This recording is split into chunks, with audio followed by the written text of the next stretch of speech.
So Into the Light has officially dropped as of April 9th, and it says it does go until June 3rd, but fair warning, it does exist post the Final Shape launch. There's just a few things that are not going to be available after that point, but mostly everything else will stay. But speaking of time frame, there is a limited time, and there is also a time gate involved. As many people might know, Into the Light initially got some flack because it was going to have a time gate that was going to take some 8 weeks for everything to be unlocked. Well, they did hear the negative feedback about that, so they did cut it short, but there is still a time gate. So to keep up to date with everything Into the Light, let us visit the page and actually view the scheduled roadmap. Which, fair warning, I do believe on socials, like their Facebook, their Twitter, they did post a full actual roadmap. It is basically this, but a little more compressed in case you want to save one to keep with you. Now, of course, April 9th to June the 3rd is when Onslaught is kind of the main focus activity. Of course, once June 4th happens, that is when the Final Shape launches, and while Onslaught will still be around, it'll kind of be like the Babby training mode, I guess, for, at least lore-wise, it sounds like this is combat training anyways.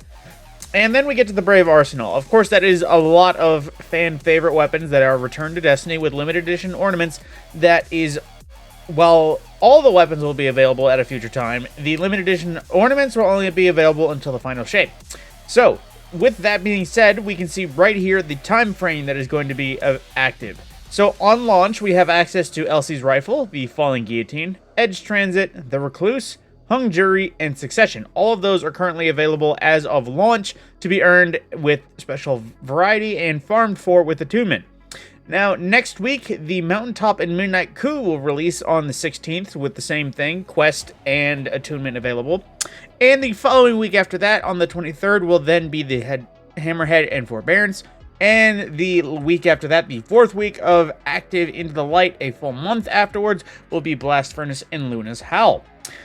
And with that, of course, that is the additions for the various weaponry. Now, when we get to the 2 exotic missions that have come back, there is actually a variety. The Whisper, I guess, will be active through April 9th, and we'll have an active map node otherwise. I'm not exactly sure where.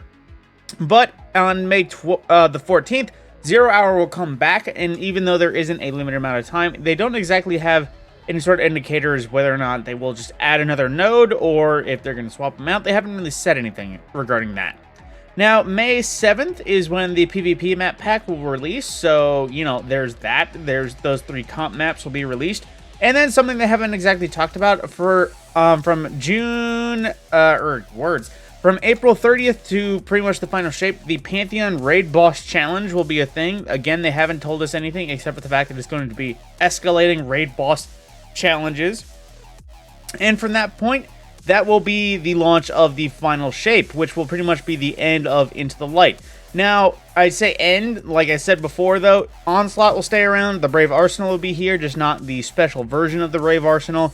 Just think of it like the basic weapons that are just around, but without the special ornaments or the Brave tag. So, in case you were wondering, just to add to recap, the Arsenal is live, and it will continue to update until April 30th. That's when the last set of weapons will come out.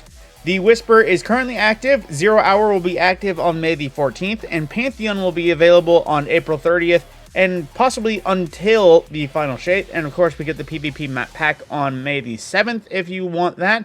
But aside from that, that is pretty much the calendar for Into the Light.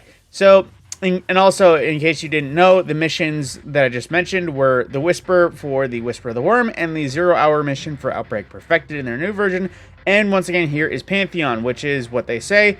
Basically, weekly challenges, escalating difficulty, assuming to be somewhere in Raidville. With that, that is everything of the roadmap for Into the Light. My name is TheMadScorpyon. I will see you in the next video.